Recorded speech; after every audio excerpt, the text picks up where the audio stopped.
Hallelujah, Hallelujah, Hallelujah, Hallelujah. Tayo'y may isang Ama at Guro natin isa, si Kristo na anak niya. Hallelujah, Hallelujah, Hallelujah, Hallelujah. Sumainyo ang Panginoon at sumayo rin ang mabuting balita ng Panginoon ayon kay San Mateo. papuri sa iyo, Panginoon. Noong panahong iyon, sinabi ni Jesus sa mga tao at sa kanyang mga alagad, ang mga eskriba at ang mga pareseyo ang kinikilalang tagapagpaliwanag ng kautusan ni Moises. Kaya't gawin ninyo ang itinuturo nila at sundin ang kanilang iniuutos. Ngunit huwag ninyong tularan ang kanilang gawa, sapagkat hindi nila isinasagawa ang kanilang ipinangangaral. Nagbibigkis sila ng mabibigat na dalahin at ipinapapasan sa mga tao, ngunit ni daliri ay ayaw nilang igalaw upang tumulong sa pagdadala ng mga iyon. Pawang pakitang tao ang kanilang mga gawa. Nilalaparan nila ang kanilang mga pilakterya at hinahabaan ang palawit sa laylayan ng kanilang mga damit. Ang ibig nila'y ang mga upuang pangdangal sa mga piging at mga tanging luklukan sa mga sinagoga. Ang ibig nila'y pagpugayan sila sa mga liwasang bayan at tawaging guro. Ngunit kayo, huwag kayong patawag na guro, sapagkat iisa ang inyong guro at kayong lahat ay magkakapatid. At huwag ninyong tawaging ama ang sinumang tao sa lupa, sapagkat iisa ang inyong ama, ang amang nasa langit. Huwag kayong patawag na tagapagturo, sapagkat iisa ang inyong tagapagturo, ang Mesiyas. Ang pinakadakila sa inyo ay dapat maging lingkod ninyo. Ang nagpapakataas ay ibinababa, at ang nagpapakababa ay itataas. Ang mabuting balita ng Panginoon. Pinupuri ka namin, Panginoong Hesukristo. Magsiupo po ang lahat. Magandang umaga po sa inyong lahat. Pakibati ang inyong katabi, mahal ka ni Lord. Sige nga po, palakpakan natin ang Panginoon sa umagang ito. Sabihin nga ninyo, thank God, I am blessed. Mas malakas. Tingnan mo ang katabi mo, sabi mo sa katabi mo, thank God you are blessed. Mas malakas. Sabay-sabay nating sabihin, thank God we are blessed. Mas malakas. Palakpakan natin ang Panginoon sa umagang ito. Tayo ay laging pinagpapala ni Jesus Nazareno. Amen? Noong dekada 90, merong isang banda na ang pangalan ay Shackle na merong silang nilikhang kanta na ang title ay Banal na Aso at Santong Kabayo. Anong naging kwento dun sa kantang yun? May isang babae nagro-rosaryo. Nung malapit na sa simbahan, pumapara siya. Pero anong sabi nung driver? Bawal bumaba dito. No, nakalagay doon bawal bumaba. At anong ginawa nung babae? Pinagmumura yung driver. Hawak-hawak ang rosaryo. Diba? Nakakahiya. Bakit? hawak-hawak ng babae yung rosaryo, nung hindi napagbigyan, pinagmumura ang driver. Yung iba'y hindi matanggap ang kantang ito, subalit ito'y sumasalamin saan? Sumasalamin sa buhay pagiging relihiyoso at relihiyoso natin. Sapagkat para sa atin, kasama na rin si Father, pag sinabing relihiyoso ka, alam mo ang gawaing banal. Ikaw ay nagrurosaryo, ikay nagdadasal. Subalit hindi ito sapat. Bakit? Sapagkat ito'y kailangang mayroong pagsasabuhay. Amen? Bakit tayo narito sa simbahang ito? Sapagkat tayo'y nagdidibusyon kay Jesus Nazareno. Walang problema yon. Napakagandang gawain nun. Pero kung ang pagdidibusyon ko kay Jesus Nazareno ay pag narito lamang sa simbahan at paglabas ay iba na ang ugali ko, walang saysay, walang kabuluhan, pakitang tao lamang ang aking pagdidibusyon kay Jesus Nazareno. Sapagkat sabi sa mabuting balita, anong sabi ng Panginoong Jesus? Sundin ninyo ang tinuturo ng mga Pariseo. Bakit? Sila ang tagapagpaliwanag ng kautusan ni Moises. Pero anong sabi ng Panginoong Jesus? Huwag nyo silang tutularan. Bakit? Isipin mo, sinasabi nila, dapat tayo ay maging mabuti sa harap ng Diyos. Pero anong sabi ng Panginoong Jesus?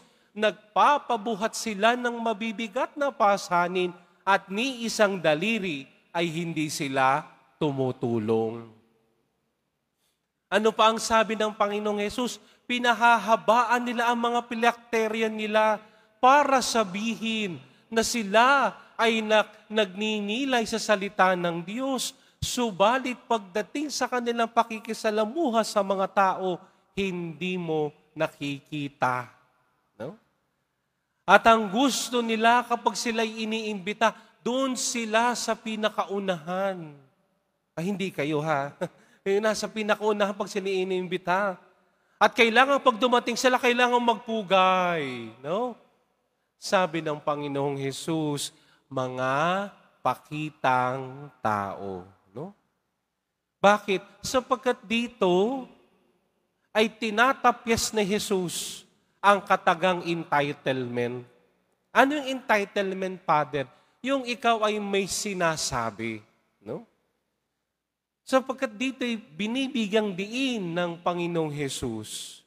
Kung ako at tayo ay nagninilay ng salita ng Diyos, kung ako at tayo ay nagmamahal sa Diyos, kung ako at tayo ay namimintuho at nagdidibusyon sa Diyos, ito'y dapat makikita sa aking buhay. Sapagkat ayaw ng Diyos ng plastic. Amen?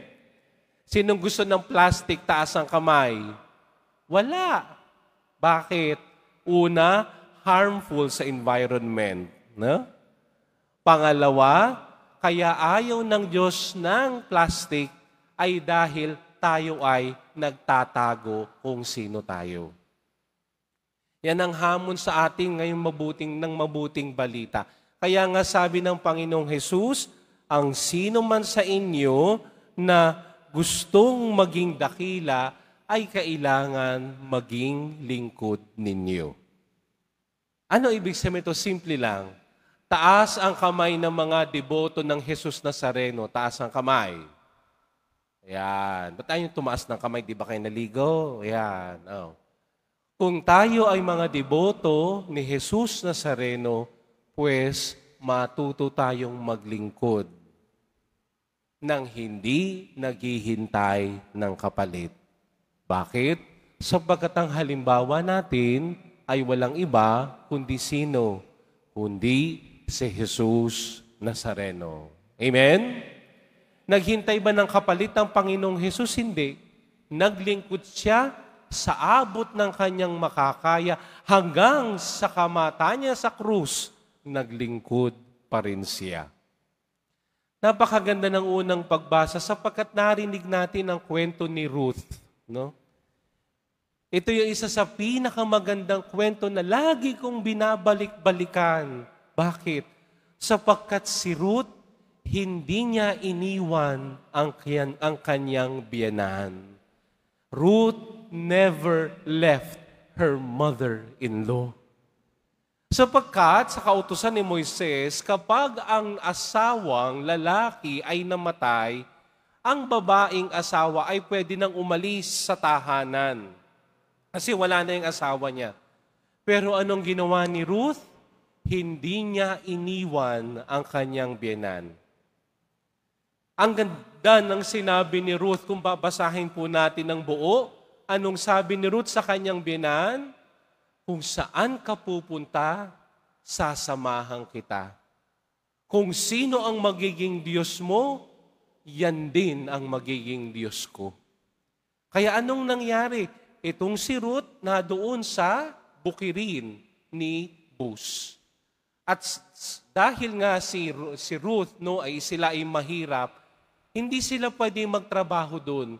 Kinukuha lang niya yung mga natitirang mga uhay ng trigo na naiiwan. Iniipon niya yun. At pag naipon niya yun, yun ang dinadala niya sa kanilang bahay para maging pagkain nila. At ito'y hindi lingid sa kaalaman ni Boaz. Ang hindi alam ni Boaz, minamatyagan ni Boaz si Ruth. Nag-background check siya. At nalaman niya ang kabutihan ni Ruth sa kanyang biyenan. Kaya anong sabi sa ating unang pagbasa, mula ngayon, hindi ka na mamumulot ng uhay, sapagkat kukunin na kita bilang aking asawa, sapagkat iyong ipinakita ang kabutihan mo sa iyong biyenan. Di ba ito pagsasalamin na kung mahal ko ang Diyos, ipakikita ko to sa buhay ko. Na kung mahal ko ang Diyos, mamahalin ko siya, hindi lang sa aking pagsamba, kundi sa aking paglilingkod sa aking kapwa. At siya nang pinakita ng ating pinapaalala ng mabuting balita. Hindi lang sapat na alam natin ang kautusan, hindi lang sapat na tayo ay nakakaalam ng salita ng Diyos, sapagkat pinaaalala ng Panginoong Hesus, kung kayo'y nagmamahal, kung kayo'y umiibig, kung kayo'y talagang tagasunod ng Diyos, then matuto kang maglingkod. Matutong magpakumbaba. Hindi kailangang ipagpugayan ka palagi. Bakit? Sapagkat ang nagpapakataas ay ibababa at ang nagpapakababa ay itataas. Ngayon, di pinagdiriwang natin ang kapistahan ni Santa Rosa ng Lima. Siya ang ikalawang patrona ng bansang Pilipinas. At ito'y ginawa noong panahon ni Pope Pius XII. Si Santa Rosa de Lima, ay kaya siya tinawag na Rosa ay sapagkat ay napakaganda po niya. Tignan mo yung katabi mo. Ayan. Ay saksaka po ng ganda. Ay ito naman po si Santa Rosa, ay siyempre maraming nabibighani sa kanyang kagandahan. Ay sabi ni Santa Rosa, ako'y para lamang sa Diyos. Alam niyo yung ginawa niya sa kanyang mukha. Kumuha ng paminta, inilagay din sa mukha. Bakit? Ay para si pumangit. Pinutol niya ang kanyang buhok. Bakit? Ay sapagkat siya ay para sa Diyos lamang. Siya'y pumasok bilang third order Dominican. Siya'y Dominicana, tertiary, ika nga. At sa kanyang bahay, siya ay nananahi, siya ay nagbebenta ng halaman para makatulong sa kanyang pamilya. Kung makikita ninyo sa imahe ni Santa Rosa ng Lima, bakit siya may dalang baby Jesus? Ay sapagkat, nang minsan na ito si Santa Rosa de Lima ay nagdarasal, ay may nakakita sa kanya na habang siya'y nagdarasal, kalong-kalong niya ang batang Jesus. Anong tinuturo sa atin ng santa natin ngayon? Napakaganda. Sapagkat kapag ako at tayo ay namumuhay ayon sa turo at aral ng Diyos, walang pakitang tao, walang kaimpokritahan, totoong-totoo, magpapakandong sa atin ang batang Jesus. Ipinakita ni Santa Rosa ng Lima ang tamang pagsunod sa Diyos. Binibigyan binibigyan tayo ng halimbawa ni Santa Rosa ng Lima na sa pagiging totoong deboto, pagiging lingkod ng Diyos, sa pagiging mapagmahal kay Jesus, hindi lang ito sa pamamagitan ng salita. Ito ay nakikita sa aking gawa. Sabi nga ng isang kasabihan, buntot mo, hila mo. Sana ganun din tayo, no, bilang mga deboto. Ang totoong deboto, marunong maglingkod. Sabay-sabay nga tayo. Ang totoong deboto, marunong maglingkod. Sabay ulat, mas malakas. Pinakamalakas. Sana yung pagsasabi nating deboto tayo, hindi lang hanggang salita. Bagkus, makita sa aking buhay ang pagiging totoong deboto sa pamamagitan ng paglilingkod. Amen.